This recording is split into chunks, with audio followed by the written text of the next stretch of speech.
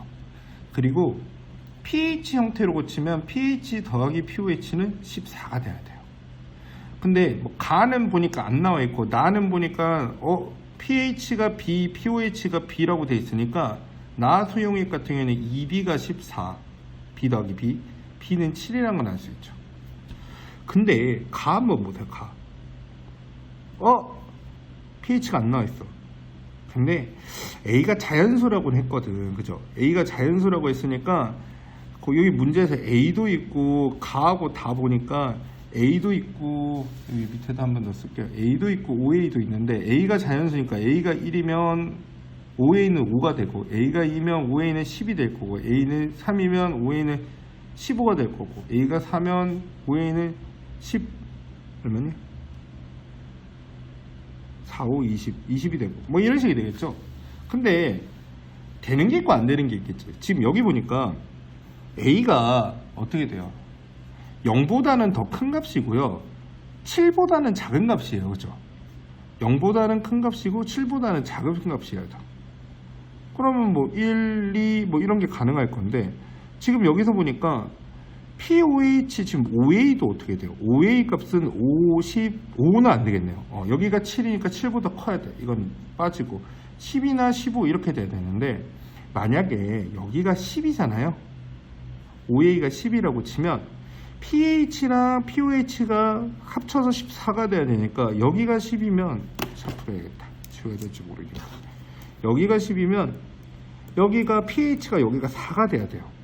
별 무리 없죠. 근데 문제는 이 pOH가 15가 되면 여기가 15가 되면 여기가 마이너스 1이 돼야 돼요. 근데 0보다 크잖아요. 이게 안 되는 거야. 이게 다 안 될 거예요. 그래서 가능한 값은 이거밖에 없는 거예요. 이거밖에.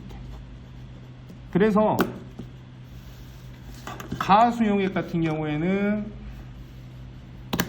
지금 pOH가 10이 될 거고요. 다수용액 같은 경우에는 pOH가 2가 되겠네요. pH는 4, pH는 12가 될 것 같습니다. 그죠? 자, A는 2고 B는 7인 거 다 구했으니까 기억은 맞아요. 그리고 가에서 H3O 플러스의 농도를 구하라고 하는데 가는 pH가 4입니다. H 플러스의 농도는 10-4승 물농도가 되죠. 그러면 A가 2니까 지금 H3O 플러스의 농도가 10-2A 물농도다. 맞네요. 자, OH 분의 H3O 플러스의 B를 구하세요 라고 되어 있는데 디귿 보기 같은 경우에는 나에서는 OH-의 농도가 얼마냐면 나는 어디 갔냐? 나는 10-7승 10-7승 이렇게 되죠. pH 77이니까 그치? 다는 어떻게 돼요? OH-의 농도가 다는 10-2승 pH 10-12승 이렇게 돼요. 얘는 1이고 얘는 어떻게 돼? 10-10승이죠. 1은 이거의 몇 배이다 라고 되어 있는데 1은 이 녀석의 10에 10 쓰면 되죠, 당연히. 이것도 맞네요. 답은 5번. 좀 낯설기는 한데 이 유형의 문제가 계속 고정적으로 나오니까 잘 모르겠는 사람은 꼭 물어보고요. 문제 재밌는 것 같아요. 선생님 기준에서는 그냥 무난한 문제.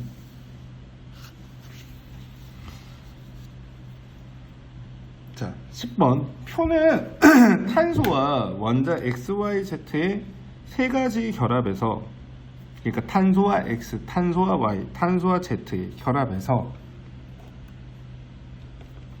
여기 0, 여기 0.4입니다. 4. 못하네요. 수정해야겠어요. 0.4.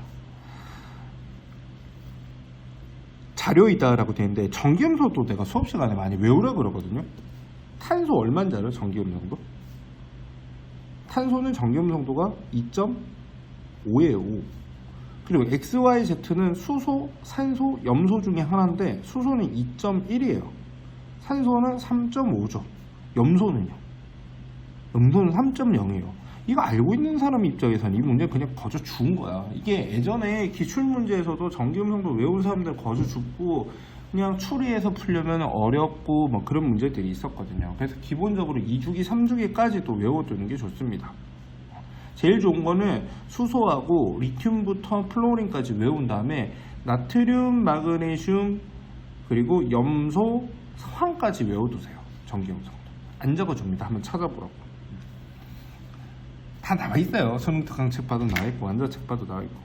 자, 그러면 C-X가 0.4니까 H가 X가 되겠네요. 그리고 C-Y가 마이너스 0.5니까 얘가 Y가 되겠네요. C-Z가 마이너스 1.0이니까 Z가 산소가 되겠네요. 그렇죠? 그럼 전기음성도는 Y가 X보다 크다. 맞네요? Y하고 Z 사이에서 결합을 하면 전자는 전기음성도가 큰 산소 쪽으로 끌려갑니다. 그러면 Y는 부분적인 양전하를 띠게 되죠. 맞습니다. C의 Z 두 개를 결합을 해보겠습니다. 라고 되면 CO2네요. 그죠? CO2에서 결합의 쌍극자 모멘트의 합은 0이지요. 쌍극자 모멘트의 합은 0입니다. CO2 기억은 안 나세요? 직선형 분자죠. 화학원 수능 모의고사 보는 정도 수준이라면 분자 몇 개는 외우고 있는 게 당연한 겁니다. 그래서 답은 3번. 그쵸? 자, 양자수 관련 문제네요. 11번. 양자수 관련한 문제 질문도 좀 있고 그런데 작년까지 유형에서 나오던 타입이 아니다 보니까 좀 낯설 수 있는데 사실 뭐 양자수는 별로 중요한 건 아니에요. 모의고사에서 중요한 게 아니고 중요하지 않다는 게 아니고 화학에서는 그냥 개념만 알고 있으면 되는데 이거 장난질을 얼마나 치려는지 기대가 되네요. 네. 한번 봅시다. 원자 번호가 11인 바닥 상태의 원자에서 오비탈에 들어있는 전자의 양자수다. 오해하는 사람이 있는데 11번이고 바닥 상태면 원자 번호 11번이면 나트륨이잖아요. 나트륨이면 전자 배치가 1s의 전자가 2개, 2s의 전자가 2개, 2p의 전자가 6개 꽉 차있죠. 바닥 상태에. 그 다음에 3s의 전자가 하나 있는데 이 전자 11개가 각자 양자수를 가지는 거야. 하나만 골라볼까요? 예를 들어 이 2p에서 전자 하나 콕 찍어서 고르면 얘는 주양자수 물어보면 2예요. 이게 2s, 2p에 들어있는 건 주양자수 2가 되죠. 부양자수 혹은 방위양자수라고도 하는데 거의 부양자수라고 나오는 것 같아요. 뭐라고 나올지 고민했었는데 부양자수는 0이면 S고 1이면 P죠. P-오비탈이 들어가 있는 애들은 부양자수 1을 받는 거야. 그리고 그 다음에 자기양자수라고 하는 게 있는데 자기양자수는요 이게 마이너스 1, 이게 플러스 1, 이게 0 혹은 이게 마이너스 1, 0 플러스 1이라고 생각하면 편한데 사실 정확하게 이 세 개는 구분이 안 돼요. 다만 요 전자랑 요 전자랑 요 전자랑 세 개를 고르면 자기양자수가 마이너스 1, 0 플러스 1로 각각 다릅니다. 이 p-오비탈 이름은 같으나 다른 방에 들어간 건 자기양자수가 다르죠. 스핀 양자수는 보통 위로 표시된 화살표가 플러스 2분의 1, 아래 화살표가 마이너스 2분의 1 이렇게 가는 거죠. 오비탈 잘 기억 안 나는 사람들 위해서 좀 길게 설명했는데 아는 사람 입장에서는 이 11개의 전자 중에서 3개를 콕콕콕 골라갔다는 거예요.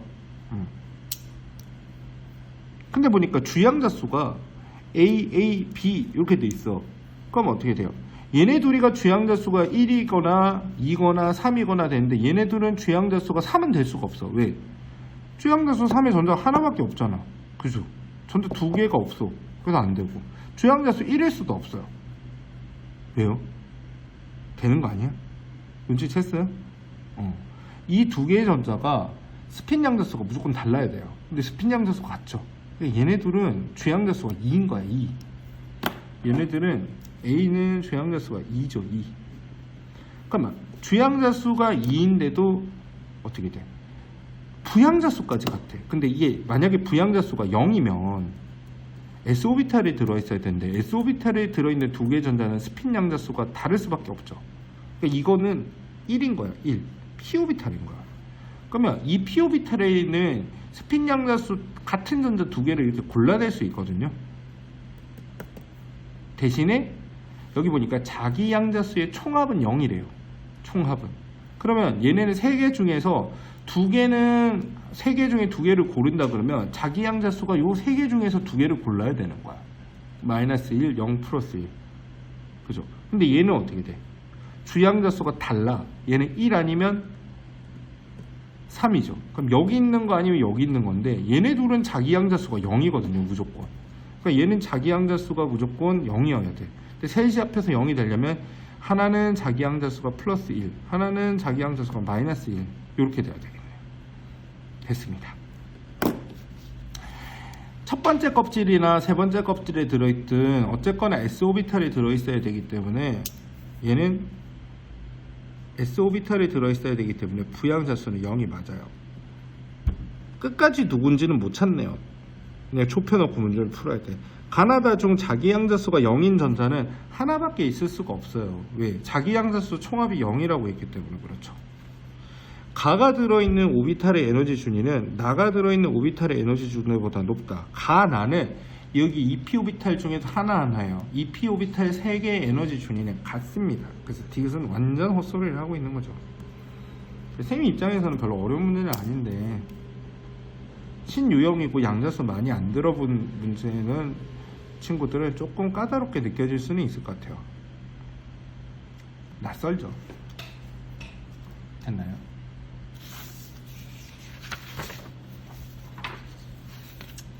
다음은 12번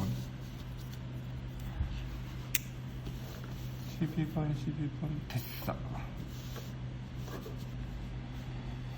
다음은 실린더 가와 나에 들어있는 두 가지 기체에 대한 자료입니다. NA는 아보가드로수이고 대기압은 일정하다라고 되어 있어요. 자, 근데 가 기체는 보니까 0.25 NA계, 즉 4분의 1몰입니다. 요거 설명해줘야 돼? 안 해줘도 되죠. 아보가드로 개수만큼 있으면 분자가 1몰만큼 있다는 겁니다. 4분의 1몰이 돼요. 근데 이거 고정해놨어요. 이 고정해놨다는 건 무슨 말이냐면 이 두 기체의 압력이 같지 않을 수도 있다는 거예요. 이 고정장치를 풀어놓으면 안에 들어있는 기체는 밖에 있는 대기압하고 같아져야 되기 때문에 양쪽의 기체의 부피는 다르더라도 압력은 같다라고 볼 수 있거든요. 얘도 대기압하고 같고 얘도 대기압하고 같으니까 얘네 둘은 같다 이렇게 되는데 고정장치 걸려있을 때 몰라요. 그래서 여기 보니까 고정장치를 제거한다는 말이 있네요. 자, 가와 나에 들어있는 Y 원자의 양은 같대요. Y 원자는 지금 보니까 여기가 XY3가 요거 좀 어려워하는 경우가 많으니까 옆에서 좀 쓸게요. 가에는 XY3가 4분의 1몰 들어있어요. 그러면 그 안에 들어있는 Y 원자는 4분의 3몰이죠. 분자 하나에다 원자 3개씩 들어있으니까. 그럼 바꿔 말하면 나는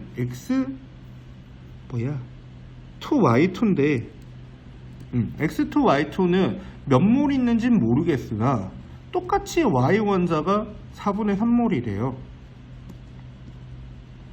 여기서 곱하기 3에서 이걸 구했듯이 여기서 곱하기 2, Y 두 개씩 되니까 곱하기 2에서 이게 나온 거예요. 그러니까 여기는 8분의 3몰이 되죠. 그러니까 여기 들어있는 몰수는 8분의 3몰이에요. 그래서 나에 들어있는 X2, Y2의 양은 A몰이다 했으니까 A 하나는 구했네요. 8분의 3. 거기다 B를 구하려는데 자, 이거 고정장치 제거하면 어떻게 될까요? 이제 고정장치 제거하면 양쪽 기체의 압력이 똑같아지니까 부피비는 몰수비가 될 거예요. 근데 얘네는 어차피 그냥 그대로 있으니까 V리터가 될 거고 얘는 몰수랑 B에 맞춰서 부피가 맞춰지게 되죠. 4분의 1몰하고 8분의 3몰의 부피비는 여기 부피 모르죠? 가는 모르겠고 문자 없는 문자 X 안 썼죠? X 이 가의 부피입니다. 고정장치 제거하고요. 나는 V 이렇게 돼요. 이거 좀 정리하면 돼요. 그러면 X는 3분의 8 곱하기 4분의 1 V니까 뿅뿅 3분의 2 V가 되겠네요. B가 바로 3분의 2 V에서 3분의 2가 되겠죠. 요거 두 개 곱하래요. 슉슉슉슉.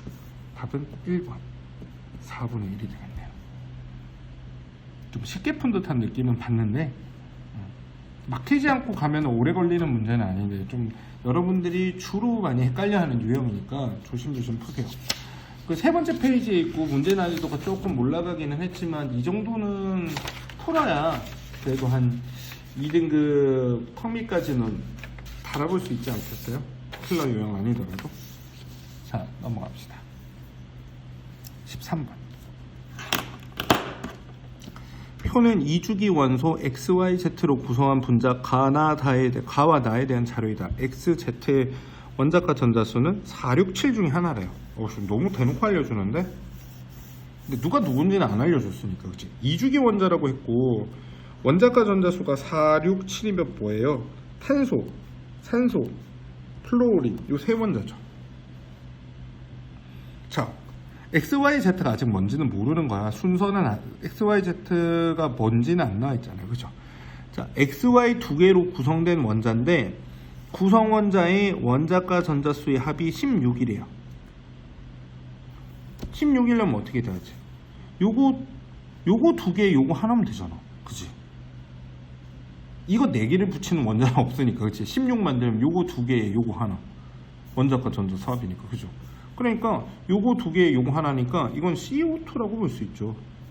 그러니까 이거 두 개가 X 아니면 Y인 거야. 얘가 Z죠. 그렇죠?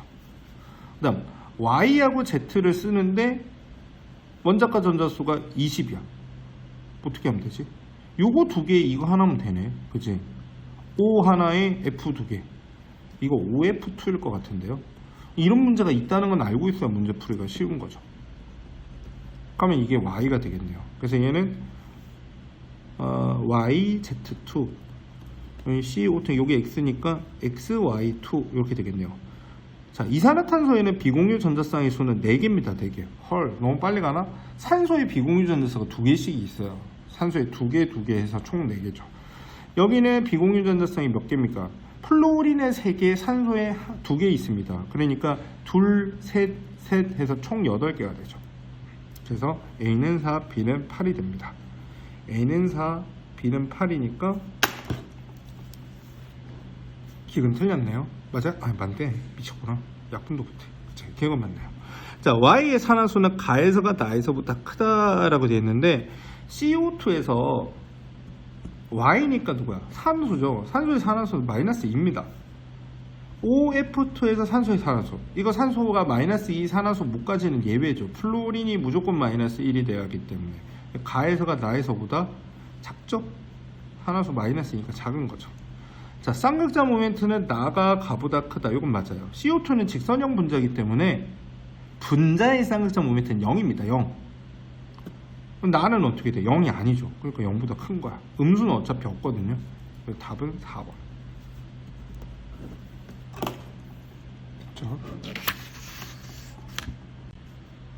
자, 14번 문제. 자, 다음은 바닥 상태 원자 XYZ에 대한 자료입니다. 이거 제가 살짝 풀어본 흔적이에요. 자, 거기 보니까 부양자수가 0인 오비탈의 전자수, 부양자수가 1인 오비탈의 전자수라고 되는데, 부양자수가 0인 오비탈이라는 건 S오비탈이라는 얘기고, 부양자수가 1인 오비탈의 전자수, 부양자수가 1인 오비탈이라는 건, 잠깐만, 조금 화면이 작아 보여서 P오비탈이라는 뜻이죠. 그러면 여기 XX라고 되어 있는 건 어떤 원자인지는 모르지만 S오비탈에 들어있는 전자수랑 P오비탈에 들어있는 전자개수가 같다라는 의미죠. 저는 이건 보자마자 X는 산소 아니면 마그네슘이구나 라는 건 알긴 알았어요. 맞지? 라고 하는 사람도 있겠지만 저걸 어떻게 바로 안 하겠지만 고3쯤 되면 이 정도는 알고 있어야 돼요. 뭐 1S에 2개, 2S에 2개, 2P에 4개 해서 S오비탈에 들어있는 거랑 P오비탈의 전자가 개수가 같은 산소랑 1S, 2S, 3S 전자 6개, 2P오비탈의 전자 6개에서 오비탈에 6개 들어있는 거, 마그네슘. 이거는 S오비탈에 들어있는 전자수, P오비탈에 들어있는 전자수 비 1대1인 건 굉장히 많이 나오니까 알아두는 게 시간적으로도 세이브예요. 그냥 알아두시면 더 좋을 것 같아요. 매 1번부터, 안 그러면 또 1번부터 계속 전자 채워나가면서 찾아야 되죠. 여기 보니까 요걸 이용해서 찾은 거죠. 그러면 아직 X가 산소인지 마그네슘인지 모르겠어요. 그죠? 일단은 뭐 너무 고민하지 말고 산소로 한번 해볼게요. 산소라고 치면 여기는 4가 돼요. 여기는 4가 되고, 그리고 여기는 X 플러스 1이라고 그랬으니까 어떻게 돼요? 여기는 5가 되겠죠. 여기는 5가 되고, 그리고 밑에 보면 Y 원자에 들어있는 전자가 들어가 있는 오비탈의 개수는 x이다 라고 돼 있어요. 그러니까 얘가 오비탈 4개를 쓰고 있어야 돼. 그럼 1s, 2s 그리고 2p 오비탈이니까 3개, 3s 오비탈이니까 4개 이렇게 생각하는 사람들이 가끔 있는데 그게 아니고 1s, 2s, 2p 중에 2개까지 쓰고 있다는 거야. 이게 맞죠? 그러려면 전자가 어떻게 들어있어요? 전자 배치가 하나, 둘, 셋, 넷, 다섯, 6개 들어있어야 되죠. 그래서 Y는 탄소가 될 것이며 S 오비탈에 들어있는 전자 개수는 4개 이렇게 되겠죠. 그러니까 이게 첫 번째 하나의 조합이 될 거고요. 이게 산소가 아니고 마그네슘을 생각해 볼 수도 있단 말이에요. 이건 빨간색으로 써볼게요. 왠지 이게 답인 것 같긴 한데 그죠? 찝찝하면 마그네슘이면 이게 6이고 여기는 7이 되죠.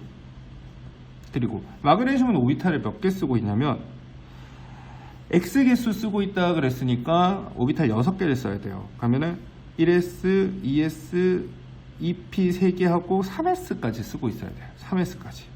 그죠? 그러면 어떻게 돼요? 얘는 같은 원자는 아닐 테니까 아마도 나트륨 이렇게 될 거야. 그치? 그리고 이게 7번이니까 어떻게 돼요? 7이면은 p 오비탈에 전자 7개 들어있으려면 알루미늄 이렇게 되겠죠. 둘 다 되는데요. 에이, 우리가 한 줄 안 쓴 게 있잖아요. 여기 보면 Y와 Z는 홀 전자 개수가 같다라고 되어 있는데 탄소면 홀 전자 개수 2개. 여기 p 오비탈 전자 5개 하면 이거는 플루오린이죠. 플루오린이면 홀 전자 1개야. 아까 틀린 거네. 선생님 촉이 안 맞았다. 여기 틀렸고. 알루미늄은 홀 전자 1개. 나트륨은 홀 전자 1개죠. 요게 되네. 빨간색이 답이었어요. 이씨. 그래서 빨간색 나트륨이니까 S 오비탈에 들어있는 전자 개수는 1s에 2개, 2s에 2개, 3s에 1개에서 Y는 5가 되겠네. 5. 그래서 6, 5, 6, 7 이렇게 돼. X는 6, Y는 5 이렇게 될 것 같아요.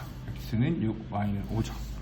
자, 그러니까 기억 보기는 맞다가 될 것이고 원자과 전자의 주양자 수는 Z가 X보다 크다. Z는 아까도 말을 했지만 알루미늄이고 X는 마그네슘이고 Y는 나트륨입니다. 원자과 전자의 주양자 수는 Z는 3주기 원소고 Y도 3주기 원소인데 둘 다 3주기 원소면 주양자 수는 같죠. 네, 틀린 거죠. 다음 주양자 수와 부양자 수의 합이 3인 오비탈의 전자 수의 합은 Z가 Y보다 크다. 주양자 수와 부양자 수의 합이 3이다 라는 거 무슨 말이야? 이거는 2p 혹은 3s를 의미하죠. 그렇죠? 2, 1, 3, 0 이런 걸 말합니다. 그 오비탈의 전자수는 Z랑 Y랑 비교하라고 했네요. Y는 2p 오비탈의 전자가 6개가 있고요. 그리고 3s 오비탈의 전자가 하나 들어있으니까 7입니다. 그리고 알루미늄 같은 경우에는 2p 오비탈의 전자가 6개가 있고요. 그리고 3s 오비탈의 전자가 2개가 들어있으니까 8개입니다. Z가 Y보다 크네요. 그래서 답은 4번입니다. 4번. 됐죠. 찾는 게 쉽지는 않지만 차근차근 한번 잘 해보세요. 뭐 푸는 적도 필요하나요? 네, 넘어갈게요. 자, 그 다음 15번 문제. 자, 15번 문제 풀이하겠습니다. 자, 15번은 X고체가 또 빨간색을 지고 있어요. A몰만큼 있어요. 이거 40Ag이죠. 화학식량이 40이라고 나와 있어요. 문제에서 미리 좀 읽어봤어요. 문제가 어떻게 되나 해서 물은 Bg만큼 있어요. 근데 이게 퍼센트 농도가 40%라고 4%라고 되어 있죠. 그러면 어떻게 해야 돼요? 물의 질량하고 용질의 질량하고 합친 것분의 용질의 질량 1개 곱하기 100 하면 4가 나와야 되죠. 그러려면 이렇게 계산하면 25분의 1이니까 1000 A는 B 플러스 B 플러스 40 A가 될 테고, 그럼 뭐 960 A는 B가 될 테니 B분의 A는 960분의 1이 되겠네요. 그죠? 제 시험지는 지금 오타 수정 전이라고 이렇게 돼 있는데 여러분 시험지에는 아마 960분의 1이 될 거예요. 그래서 기억 보기는 맞다가 될 거고요.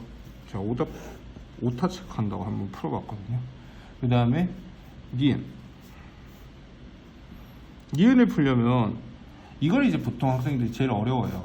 이걸 덜어가지고 옮겼는데 0.2몰 농도가 됐어요. 근데 이런 건 다 거꾸로 푸는 게 훨씬 더 쉽습니다. 무슨 얘기냐면 0.2몰 농도 X 수용액 100ml라면 그 안에 들어있는 용질의 몰수는 이거랑 이거 곱하든지 아니면 이거 자체가 1리터당 0.2몰 들어있다는 소리니까 0.1리터 속에는 0.02몰이 들어있다 이렇게 하면 돼요. 용질에 0.02몰 들어있습니다 라고 생각하면 돼요. 그리고 화학식량이 40이기 때문에 40 곱하면 얼마야? 0.8g만큼 들어있는 거예요. 이걸 왜 구하냐면 내가 왼쪽에 있는 수용액에 이 4% 수용액을 얼마만큼 덜어서 부어야 용질이 0.8g이 들어갈까, 이걸 비례식을 세우는 게 낫다는 거죠. 이 4% 수용액은 용액 100g 기준으로 용질이 4g씩 들어가는 거예요. 이 퍼센트 농도의 정의죠. 근데 내가 필요로 하는 건 Cg만큼 들어서 옮기면 그 안에 0.8g이 들어있었어야 돼요. 그럼 결국 4C는 80이 되는 거니까 C는 20이죠. 근데 니은에서 보니까 C는 40이 들어있으니까 니은은 틀렸어요. 니은은 틀렸죠. 기억은 맞고요. 그 다음 디귿 마지막으로 해야 되죠. 가수용액의 X몰농도, 가수용액의 몰농도를 구하세요 라고 되어 있는데, 가수용액 몰농도 좀 구하기 어려울 수도 있는데 많이들 어려워하니까, 근데 한 번만 잘 봐두세요. 맨날 똑같이 하는 거니까. 이게 퍼센트 농도로 나와 있든 뭘로 나와 있든 내가 몰농도 구하고 싶으면 1리터 덜어 놓는 게 편해요. 용액의 양은 농도랑 상관이 없기 때문에 내가 1리터 덜어 놓고 취해 놓고 생각한다 라고 하는 거야. 그래 놓고 퍼센트 농도라는 것 자체가 용액의 질량 100g당 들어있는 용질의 질량이 나와 있기 때문에 밀도가 필요해요. 밀도 분명히 주어져 있죠. 여기 보면 1.02라고 주어져 있습니다. 1020g의 용액이 되죠. 그러면 용액이 1020g이니까 퍼센트가 4% 농도면 용질이 얼마나 들어있었냐면 이거에 1020의 100분의 4만큼이 들어있어야 돼요. 이렇게 들어있어야 되죠. 그죠? 약분 해버릴까요? 이렇게. 그러면 5분의 204 맞나? 숫자 안 이뻐. 싫다. 그지? 이렇게 돼요. 요만큼 들어있어요. 산소 안 틀렸다며. 자, 그러면 이걸로 몰농도는 어떻게 구하느냐? 떠들기만 떠들고 글씨가 좀 날라가네. 이렇게 돼요. 용액 1020g에 4% 수용액이니까 100분의 4와 곱해가지고 용질이 5분의 204g 이렇게 돼요. 그러면 몰농도 구할 때는 내가 1리터 덜어놨기 때문에 용액의 부피는 1리터야. 몰농도 구할 때 용액의 부피분의 용질의 몰수죠. 그럼 이게 5분의 204가 그냥 들어가는 게 아니고 화학식량 40으로 싹 나눠주게 되면 이게 몰수가 나온단 말이죠. 4로 나눠볼까요? 51 10이죠. 10 이렇게 되면 아하 됐네. 50분의 51 몰농도, 즉 100분의 100이 몰농도가 되니까 1.02 몰농도가 나오는 것 같아요. 그래서 디귿은 맞아요. 그래서 이 문제는 기역은 맞고 니은은 틀렸고 디귿은 맞고 해서 답은 3번. 답은 3번 이렇게 되겠네요. 풀이 과정 한 번 더 보세요. 좀 복잡하니까요. 자, 좀 넘어가 볼까요? 자, 16번 한번 볼게요. 딱 봐도 어려워 보여. 그죠? 14, 15, 16쪽 원소 중에 하나고 2, 3주기래요. 그러면 14, 15, 16쪽이니까 탄소, 규소, 인, 산소, 탄소, 규소, 질소, 산소, 인, 황 이렇게 되겠죠. 이제 계속 풀고 있다 보니까 머리가 멍해지네. 자, 그러면 여기서 4개를 잡아야 돼요. W, X, Y, Z. 그러면 이 4개가 뭔지는 모르겠지만 이 4개 중에서 W가 이온화 에너지가 제일 작아요. 그죠? 이온화 에너지가 제일 작으니까 W가 뭔지 한번 정해볼게요.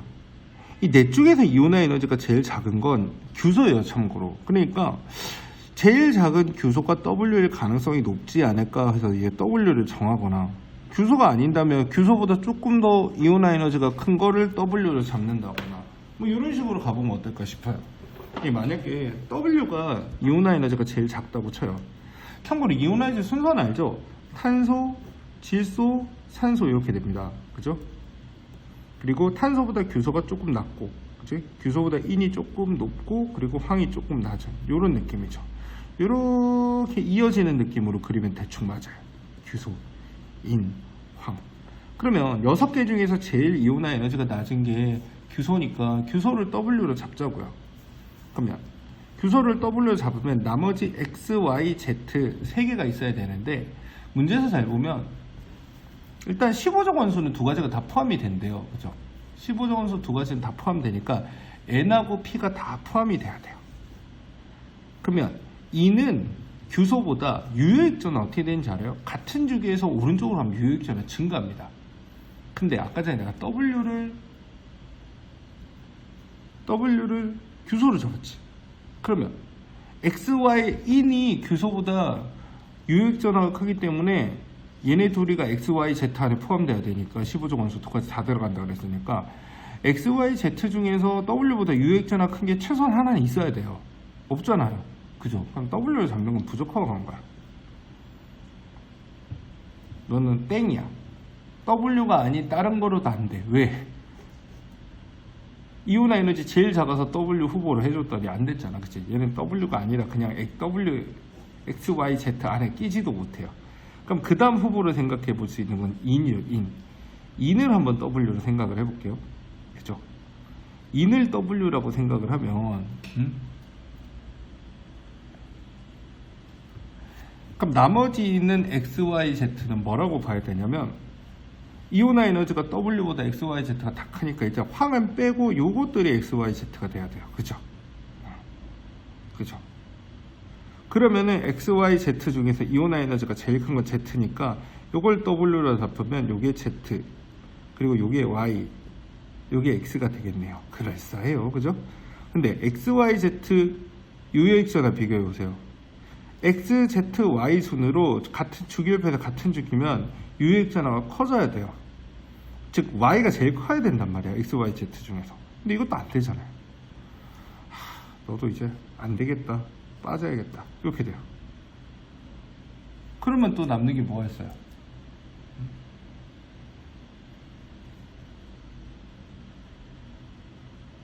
그럼 W는 이것도 있겠네요. 지금 이온화에는 나가면서 차례 들어가고 있어. 아 짜증나. 그죠? 운 좋으면 바로 찾는데 S라고 생각을 한번 해보면, 그럼 나머지 얘네는 후보에서 떨어졌으니까 X, Y, Z가 얘네가 돼야 돼요. 그럼 또 똑같아. 또 똑같죠. X, Y, Z 이렇게 되니까 또 안 돼. 그죠? 그러니까 W는 딴 거 해야 돼요. 이 세 개 중에 딴 거 해야 되는 거죠.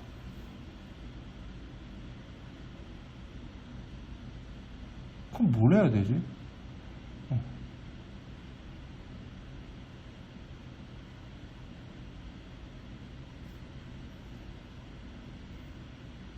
되나? 아니구나. W 해도 얘네 셋이 될 필요 없어. X, Y, Z가 이제 얘네 셋 중에 하나면 되는구나. 그러면 W가 유효액전화가 제일 큰 것도 말이 잘 되고, X, Y, Z, X가 W보다 유효액전화가 살짝 작잖아요. 근데 이온화 에너지는 작아요. 유효액전화는 굉장히 큰 편인데도 이온화 에너지가 작아요. 이거를 X로 잡을 수 있습니다. 그죠?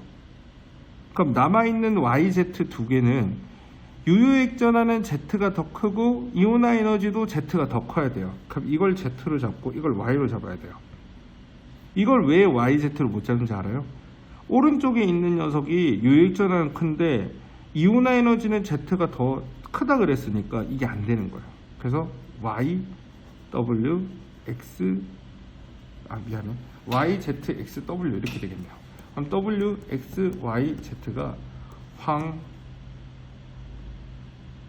인 탄소 그리고 질소 이렇게 되겠네요. 아, 이거 어렵다. 다 찾아놓으면 이제 뭐 문제는 그렇게 어렵지는 않겠죠. 찾는 데 시간이 좀 걸린 거예요. 한번 봅시다. W와 Y는 같은 주기 원소이다. W와 Y는 같은 주기 아니에요. 원자과 전자의 수는 X가 Y보다 크다. 맞아요. 바닥 상태에서 전자가 들어있는 오비탈 수는 W는 오비탈이 몇 개 들어있을까요? 1s, 2s, 2p 3개, 5개죠. 3s 6개, 거기다가 3p 3개도 오비탈이 다 들어가 있습니다. 그래서 얘는 9개가 되죠. 보자마자 틀렸네요. 오비탈이 9개가 돼 있는데 2배는 안 되잖아, 그치? Z 같은 경우에는 오비탈이 5개 쓰고 있죠. 안 됩니다. 그래서 답은 2번만 가능하겠네요. 2번.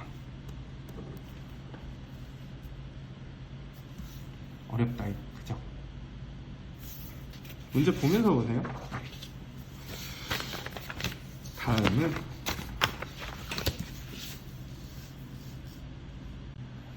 자, 17번 문제 한번 풀어볼게요. 2주기 원자 XYZ 옥텟 규칙 만족한데요. 옥텟 규칙 만족하는 걸로 하려면 2주기 원자 중에서 그냥 뭐랑 붙어도 옥텟 규칙 잘 만족하려는 거는 뭐 CNOF 요런 걸로 붙이면 옥텟 규칙 만족하게 분자 만들죠. 8개 채울 수 있죠. 중심 원자 1개고 주변 원자 헐 자료가 없어. 뭐가 이래. 가밖에 쓸만한 게 없는데 가는 XYZ 세 종류의 원자가 하나씩 붙었대. 세 종류 원자씩 하나 붙는 거 뭐 있어요? 보통 이거 하나 정도는 떠오를 것 같은데 산소가 팔이 2개고 탄소가 팔이 4개 질소가 팔이 3개 플로린이 팔이 하나니까 요거 많이 떠올리죠. FCN 오 그리고 떠오르면 괜찮게 하는 거지. 근데 참고로 요것도 돼요. 이렇게 해도 돼요. 가의 후보는 요 정도가 되겠네요. 그죠? 비공유 전자쌍 분의 공유 전자쌍수 나오는데 뭐다 쓰는 거지? 이거 상대값이니까 3이라는 뜻이 아니고 이거랑 이거랑 1대3이라는 뜻이죠. 3대1이라는 거. 지금 보니까 나와 다는 아무것도 없어요. 그럼 무슨 말이냐면 이런 거 같아. 가를 이걸로 정했어. 그러면 XYZ가 정해졌으니까 이거랑 이거, 이거랑 이거, 이거랑 이거로 만들 수 있는 분자 생각해서 쓰라는 거죠. 그러니까 공부를 좀 해왔던 사람들은 다 알고 있으니까. 얘는 일단 비공유 전자쌍은 이렇게 3쌍, 4쌍이죠. 얘는 4분의 공유 전자쌍 4가 돼요. 3 아닌데요. 망했어요. 하지 말고 상대값이니까 그래요. 그럼 이걸로 FCN으로 만들 수 있는 원 분자 뭐 있어요? CF4, NF3 이런 거 있잖아요. 그죠? C와 N만 갖고 만드는 분자는 탈 맞게 할 수가 없죠. 중심 원자 하나 두고. 그치?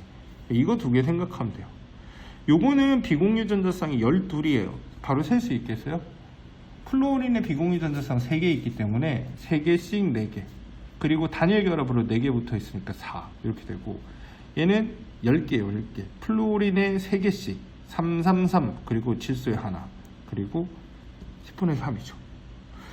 그러면 가가 이거면 나다는 둘 중에 하나가 이거야 되는데 지금 가나다가 뭔지 몰라도 가하고 다가 3배 차이가 나야 돼요. 나왔다. 이걸 3이라고 치면 이게 3분의 1이기 때문에 1이 되죠. 3대 1이 되죠. 됐습니다. 다 찾았어요. 이 가하고 이게 다야. 근데 아마 이건 안 될 것 같아요. 해보나마나. 그래도 심심하니까 한번 해볼까요? 별로 안 심심한가? 하나 둘 셋 하나 둘 여기 빠뜨리기 쉽죠. 여기 하나 둘 셋 넷 다섯 여섯 얘는 6분의 공유전자쌍 3이 돼요. 여기 있는 걸로 만들 수 있는 거는 OF2나 NF3가 대표적이네요. NF3는 그 숫자 그대로 쓰면 되고 OF2는 8분의 332 8분의 공유전자쌍 둘 짝대기 2개죠. 8분의 2가 됩니다. 여기서도 3대1 될 만한 게 있나? 일단 이게 뭐 2분의 1밖에 안 되니까 3대1 될 만한 게 없어요. 그죠? 6분의 1인 게 없죠. 그래서 이거는 후보에는 있었지만 떨어진 거야. 이걸로 한참 해본 사람은 시간만 소비하죠. 개인적으로 안 좋아하는 문제입니다. 이런 거. 왜냐면 운 좋은 사람이 빨리 풀거나 혹은 그냥 이거 생각지도 못하고 이거 생각했는 사람 빨리 풀리니까. 그죠? 자, 그러면 가 찾았고 다 찾았고 나 찾았으니까 x랑 y랑 z도 구해지겠는데요, 그죠? 나하고 다랑 안 겹치는 게 있죠. 겹치는 게 z네요. z는 플로린. 그리고 나에만 들어있는 건 n. 요거 n이죠. 다에만 들어있는 거는 c. 여기 c겠네요, 그죠? 그럼 나는 nf3니까 여기가 1, 여기가 3 이렇게 될 테고, 다는 cf4니까 여기가 1, 여기가 4가 되겠네요. 다 했습니다. z가 y보다 크다. 맞아요. 나와 다는 모두 입체 구조이다 라고 되어 있는데, 나는 nf3였어요. 삼각뿔이죠. 다는 cf4예요. 정사면초죠. 당연히 입체 구조입니다. 가나다 중 다중결합이 있는 것은 두 가지이다 라고 되어 있는데, nf3, cf4 다중결합 없습니다. 다중결합은 가에만 있죠. 답은 3번. 3번이에요. 됐죠? 넘어가도 됩니까? 자, 그 다음 거 연습장 준비하고 있는 동안 보고 있고요. 18번 문제. 이것도 역시 이제 교육과정 바뀌면서 새로 등장한 녀석인데, 산화환원은 문제는 전부터 있었는데, 산화환원 반응식에서 계수 맞추는 건 전에는 이렇게는 안 나왔었거든요. 계속 나오고 있어서 질문이 많아서 해주고 있는데, 일단 산화수 체크를 잘 해야 돼요. 여기는 시험지니까 내가 옆에다 반응식 하나 쓸게요. Cr2O7E-. 근데 여러분들 그냥 위에다 해도 돼요. 나 괜히 했다가 틀릴까봐. 지금 선생님 풀면서 해설해주고 있거든요. 이거 2가 아니고 X다. 그죠? H2. 개수가 하나도 없기 때문에 그냥 다 비워놨어요. 되나? 하나면 들어오나? 되죠? 이거 어떻게 하냐? 이게 산화환원 반응이고 이온이 들어있는 반응이면 무조건 산화수로 봐야 됩니다. 산화수 체크하는 방법까지도 알려드려야 되나요? 혹시 모르는 사람은 개별적으로 찾아오면 산화수 강좌도 하나 찍어가지고 올려드릴게요. 이거 마이너스 14이기 때문에 플러스 6이 돼야 됩니다. 플러스 10이 마이너스 14가 돼야 E 마이너스가 되죠. 선생님 플러스 6이 나왔는데 이상해요. 하나도 안 이상합니다. 얘는 플러스 X가 되겠죠. 지금 산화수가 나와 있으면 바로 시작할 수 있어요. 바로 못 시작해, 문제가. 그럼 어떻게 해야 돼? 뭔가 있겠죠. 그래프가 하나 나와 있는데, 그래프 나와 있는데 뭐라고 나와 있냐면, 지금 얘랑 반응할 때 몇 대 몇으로 반응하는지 나와 있어요. 이거 0.1몰 반응할 때마다 SNX 플러스예요. 이거 화면에 좀 작아서 잘 안 보이죠. X 플러스가 0.3만큼 생성된다 라고 되어 있습니다. 그러니까 반응비가 1대3인데 어디가 1대3이 되는 거냐면 여기가 1대3이 되는 거예요. 여기가 1이면, 그죠? 여기가 1이면 여기가 3인 거죠. 여기가 3. 그죠? 그럼 어떻게 해야 되냐? 그 다음에는 산화수 체크를 했는데, 산화수가 지금 크로뮴은 어떻게 되냐면 플러스 6에서 플러스 3으로 떨어지고 있어요. 주석 같은 경우에는 플러스 2에서 플러스 X로 가고 있는데, 산화수가 둘 다 올라갈 수는 없거든. 하나가 이렇게 산화수가 내려가고 있으면, 전자 3개를 얻어서 내려가고 있으면 얘는 전자를 잃어줘야 돼요. 근데 지금 문제는 요거 한 개면 크로뮴이 2개예요. 2개의 크로뮴이 플러스 6자리가 플러스 3자리로 바뀌려면 6개의 전자를 얻고 있는데, 지금 주석이 3이죠. 3. 3개의 플러스 2자리가 플러스 몇 자리로 돼야지 전자 얻고 이런 게 똑같아요. 이게 총 전자가 6개를 2개의 크로뮴이 플러스 6에서 플러스 3, 즉 플러스 12에서 플러스 6으로 바뀌었으니까 전자 6개를 얻어주고 있기 때문에 얘도 6개를 잃어줘야 돼요. 그러면 하나당 2개씩 잃어주면 돼. 하나당 2개씩. 그러니까 플러스 4로 바뀌면 됩니다. 4. 플러스 2짜리가 플러스 4짜리로 3개만 바뀌어주면 전자 6개가 되죠. 그래서 X는 플러스 4가 되는 거고요. 다 플러스야. 1대3, 1대3. 이거 2예요, 2. 그죠? 크로뮴 2개죠. 1, 2, 3, 3 됐습니다. 그러면 여기 산소가 7개죠. 그럼 그거 기준으로 해서 여기 물 맞추면 됩니다. 7개 H2. 딴 데 산소 없으니까. 그럼 여기가 수소가 14개죠. 그럼 여기에 수소가 14. 이렇게 되죠. A, B, C, D, E, F 다 보였습니다. X는 4이다. 맞죠? B는 뭐예요? B 이거죠. 3분의 A 더하기 C 15는 D는 뭐야? D. D는 A, B, C, D 요거네. 2분의 E 더하기 F 3 더하기 7, 10. 와, 진짜 절묘하게 맞췄는데, 그죠? 3분의 5는 2분의 10. 맞죠? 그렇지. 이건 맞습니다. 자, 환원제 1몰이 반응할 때 생성되는 물의 양은 뭐냐라고 되어 있는데, 환원제가 뭘까요, 여기서? 환원제는 본인이 산화되는 녀석입니다. 지금 주석이 산화되고 있어요. 주석이 3몰 산화되는 동안 물이 7몰 생겨요. 지금 그래서 환원제 3몰 기준으로 물의 생성량은 7몰입니다. 3대 7입니다. 딱 봐도 틀렸네요, 계산은. 그죠? 그러니까 1몰 반응할 때는 3분의 7몰의 물이 생겨야 되죠. 그래서 답은 3번이 맞습니다. 자. 아이고, 힘들었다. 이제 킬러 문항들 계속 남아있죠. 잠깐 한번 볼까요? 자, 19번 한번 해설해보죠. 킬러 문항으로 보이죠? 문제가 어려울 것 같아요. 그래서 말하면서 뭐 즉석으로 풀다 꼬일 것 같아갖고 간단하게 좀 한번 풀어봤는데 역시나 만만한 부분은 아니더라고요. 이게 그냥 내용을 알고 있는 저는 이제 계산만 하면 뭐 아주 오래 걸린 문제는 아니었는데 설명은 좀 길어질 것 같아요. 이 문제를 풀기 위한 베이스 내용들을 알고 있어야 되니까요. 일단 보니까 염산 50ml에다가 정해진 양의 산에다가 염기를 조금씩 넣어가지고 중화를 시키고 있는 거죠. 이런 문제에서 가장 중요한 내용 중에 하나는 뭐냐면 산에다가 염기를 조금씩 넣어가지고 그 용해간에 일어나는 변화를 보고 싶을 때는 이 그래프를 잘 기억을 해야 돼요. 산이니까 뭐 HCl을 쓰고 있으니까 Cl- 여기는 이제 H 플러스가 될 거고 뭐 NaOH니까 Na 플러스 뭐 또 뭐 OH 마이너스 이렇게 되겠죠.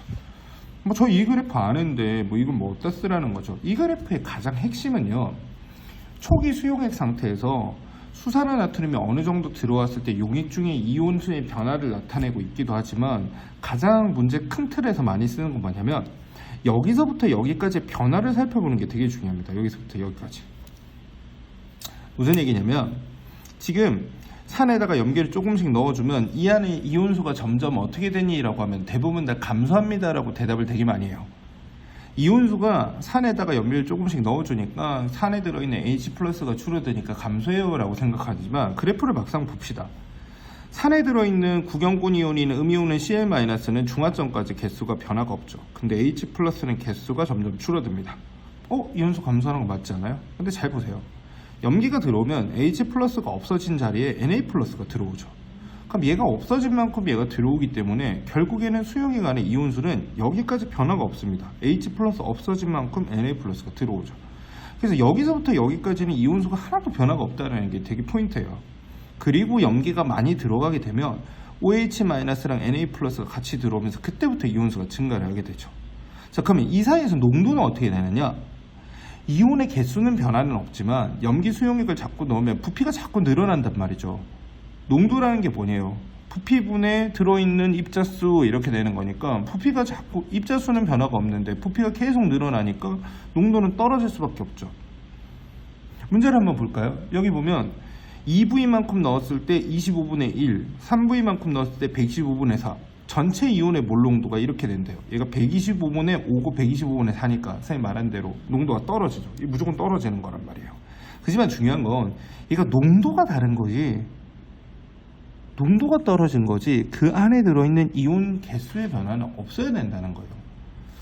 무슨 말이냐면 지금 50ml에다가 EV만큼의 NaOH가 들어온 상태에서 전체 이온의 농도는 25분의 1 몰 농도예요. 아마 여기에 이온이라고는 Na 플러스도 있고 Cl 마이너스도 있고 H 플러스도 있겠죠. 이거랑 이게 중화점을 아직 거치지 않았다라고 가정하면 50ml에 3V만큼 들어간 것도 농도는 125분의 4 몰 농도지만 이 안에 들어있는 입자의 종류랑 개수가 조금 변할 수는 있어요. 종류는 그대로겠네요. Na 플러스가 좀 더 늘어나고 H 플러스가 줄었겠죠. 하지만 합은 같을 거란 말이죠. 감이 오시나요? 그러면 우리가 농도라는 개념이 기본적으로 단위 부피당 들어있는 입자수, 용질 입자수가 되기 때문에 용질 입자수를 보고 싶으면 부피의 농도를 곱하면 이게 나오죠. 즉 이거랑 농도랑 부피랑 곱한 값이랑 농도랑 자꾸 거꾸로 해. 부피랑 곱한 값이 같아야 된단 말이죠. 용질 입자수, 용질 입자수가 같아야 돼요. 이거 밀리리터를 리터로 바꿔도 되지만 양쪽의 단위가 똑같을 때는 굳이 안 바꿔도 됩니다. 이쪽도 밀리리터, 이쪽도 밀리리터니까 25분의 1 아이고 밀렸다. 50 플러스 3V 125분의 4. 뭐 양쪽에 125 곱하면 여기가 5가 될 거고 250, 200 빼면 50. 여기는 10V, 12V니까 넘어가면 2V. V는 25ml가 되겠네요. 중요한 값을 하나 찾았어요. 뭐 문제에서 물어보지 않아도 구했어야 되는 값인데 물어보는 것 중에 하나를 찾았네요. 됐죠.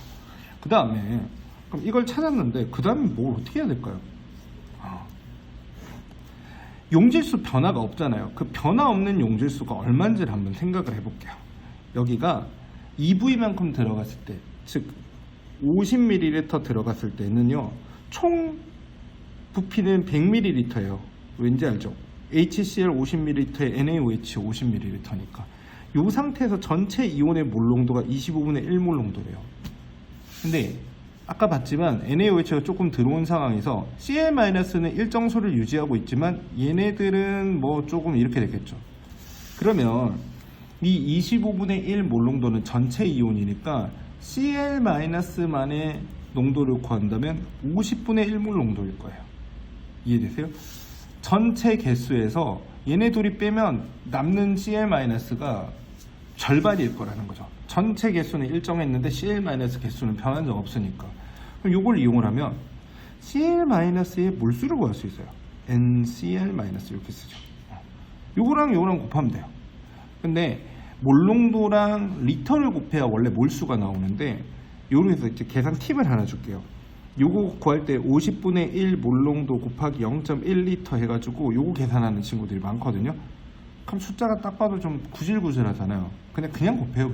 그냥 곱하고 대신에 리터가 아니고 미리리터니까 미리몰이라고 쓰면 돼요. 미리몰. 됐죠? 굉장히 꿀팁입니다. 이거 어떻게 쓰면 먹냐? 결국 NCl-가 2mm몰이면 제일 처음에 위로 올라갔다 내려갔다 귀찮으니까 처음에 있던 Cl- 개수 변화 없는 Cl- 여기가 2mm몰이었다는 거예요. 계속. 그리고 H+는 이렇게 줄어들 것이고, 그럼 H+도 처음에는 2mm몰 들어있었다는 거죠. Na+ 이렇게 늘어날 테고 OH- 이렇게 됐죠. 이거 하나 찾은 건 진짜 큽니다. 근데 보통 중화 반응에서 중화점 찾으면 되게 좋은데 중화점을 지금 모르죠. 뭐 대략 느낌은 농도를 보아하니 내려갔다 다시 올라가는 것 같겠는데 모르겠죠. 그럼 이런 걸 하나 기호해 보세요. 6V 한번 계산해 보는 거야. 6V만큼 들어갔을 때 8V 해도 되고 6V 해도 될 것 같은데 8V 할까요? 아예 그냥 확 지나버린 8V 어때요? 8V로 한번 해볼까요? 8V 즉 50ml에 8V면 25 곱하기 8이니까 200ml가 더 들어간 상황이죠. 그때 전체 이온의 농도는 125분의 4몰 농도입니다. 아까 전에 계산 방법 이용하면 250ml에 125분의 4몰 있으면 이것도 똑같아요. 둘이 그냥 곱해요. 그냥 곱하면 125, 250 약분돼서 2니까 8몰 아니고 8ml니까 미리몰 이렇게 되죠. 전체 이온의 개수가 200ml만큼의 NaOH가 들어갔을 때 전체 이온수가 8mm몰이래요. 8mm몰인 곳을 찾아보죠. 그러면 여기가 얼마일까요? 여기 전체 이온에 2라고 생각하기 쉽지만 Cl-가 2인 거고 여기 전체 4예요. 그러니까 여기서 여기까지가 4인 거야. 계속 변화 없다 그랬죠. 그러면 8이 되려면 OH-랑 Na+가 2씩 더 들어오면 되죠. 여기가 OH-가 2 들어온 거고 Na+가 2 더 들어와야 되죠. 더. 여기까지 들어온 거 말고 더 들어가. 여기. 요만큼, 이만큼 더 들어가죠. 그럼 여기 지점이 바로 200ml인 거예요. 200ml. 8V. 그러면 그래프 이쁘게 그리면, 선생님 그림 잘 그리는 편 아니지만, 여기가 4V. 100ml 지점이에요. 즉, 100ml 들어간 게 느낌상, 아까 전에 여기서, 이거 중화점인 것 같은데, 라고 찍은 사람들도 센스쟁이. 근데 이게 딱 중화점이라는 거 알았어요. 그럼 이제 다 풀었습니다. 자, 혼합 용액 속에 pH를 물어봤는데, 그럼 EV인 지점은 여기 X 물어봤는데, EV인 지점은 어디냐면 여기에요, 여기. EV인 지점, 여기. 요 마지막 처리가 되게 중요하거든요. 요때 선생님 꿀팁을 쓰면 편하죠. 그리고 죄송합니다. 방송 2000이랑 각도를 조금만 맞출게요. 이게 EV만큼 들어갔을 지점은 2분의 1 중화점이에요. 중화점의 반에 위치하는 점이죠. 그러면 H 플러스 개수가 얼마냐면 1mm몰이에요. 1mm몰. 그죠? 그러면 여기 EV인 지점에서의 H 플러스 몰수가 1mm몰이야. 근데 용액의 전체 부피는 얼마일까요? 50ml에서 EV만큼 더 들어온 거니까 전체 100ml죠. 내가 미리몰로 계속 쓴 이유는 숫자 길어지는 것도 싫어서도 그렇지만, 여기서도 꿀팁 하나. H 플러스 농도를 구하려면 원래는 몰로 구하려면 용액의 부피 리터분의 용질의 몰수 몰 해야 되는데 그냥 이대로 하면 돼요. 미리리터 쓰고 미리몰 쓰면 돼요. 그러면 미리끼리 사라져. 이렇게. 그럼 결국 100리터당 1몰이니까 0.01몰 농도죠. 그럼 pH는 얼마가 돼요? 1이죠. 1. 미안해. 어이구, 다 풀어 못할 뻔했다. pH는 2. 이 x 값이 2가 되는 거예요. x는 2. 이것도 처리하면 돼요. y는 어떻게 되냐면 중화점이죠.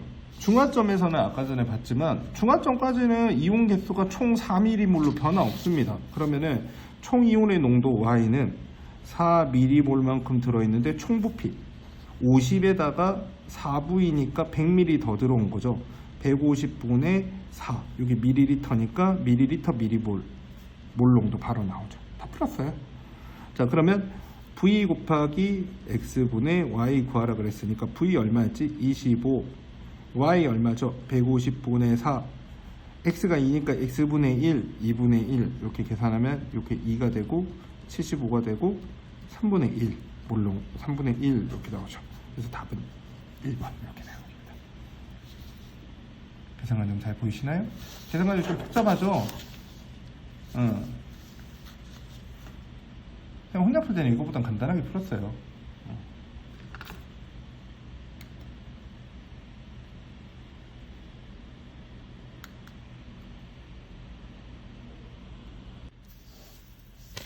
자, 그러면 다음은 20번. 화학 반응식 나오는 문제고, 어이구, 어렵게도 생겼다.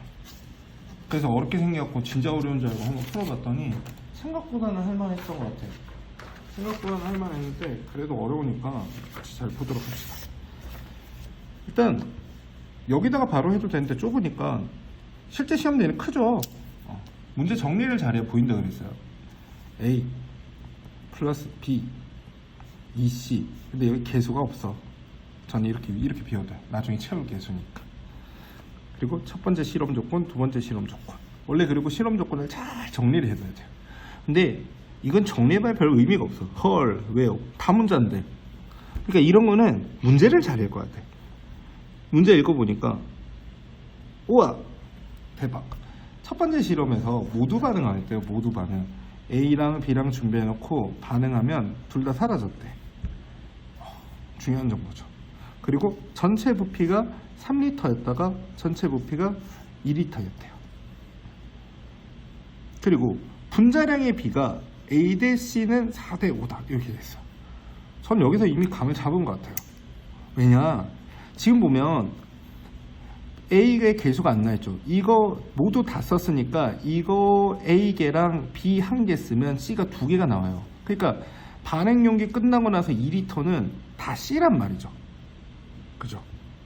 그러면 이게 2리터가 생기려면 개수를 보면 알겠지만 얘네 둘이가 3리터여야 돼요. 근데 A 대 1로 반응하잖아요. 그죠?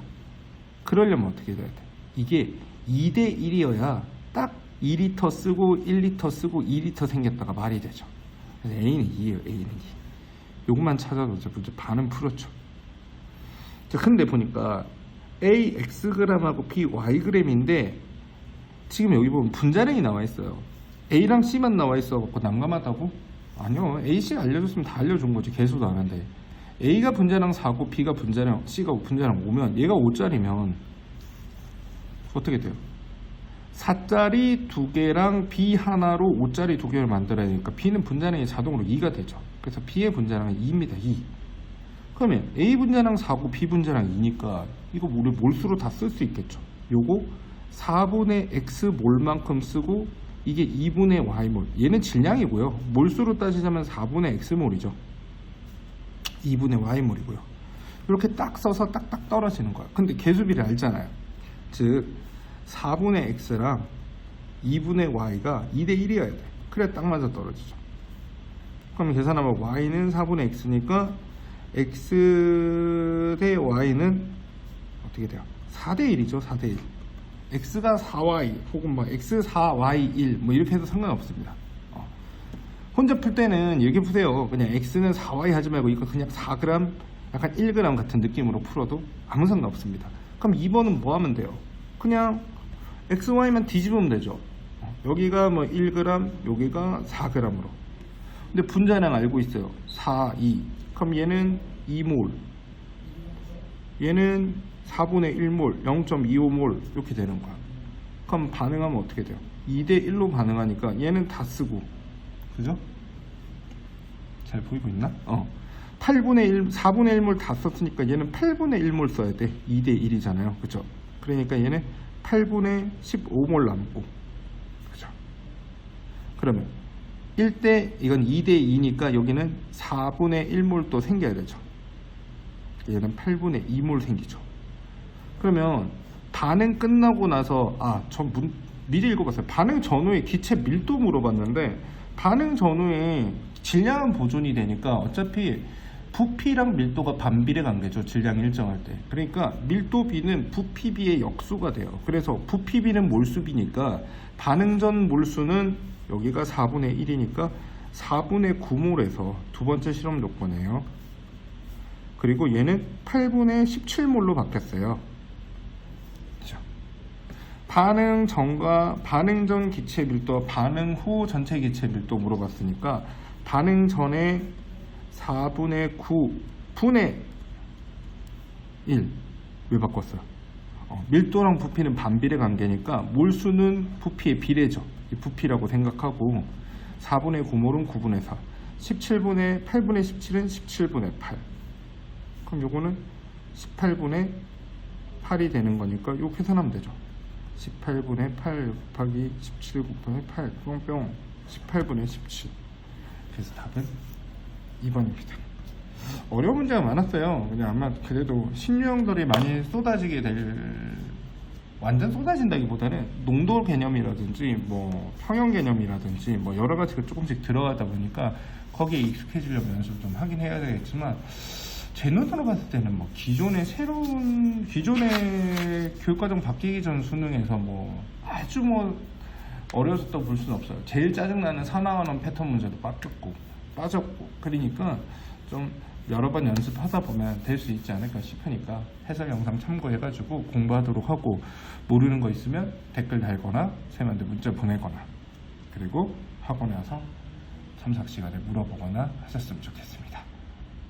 감사합니다.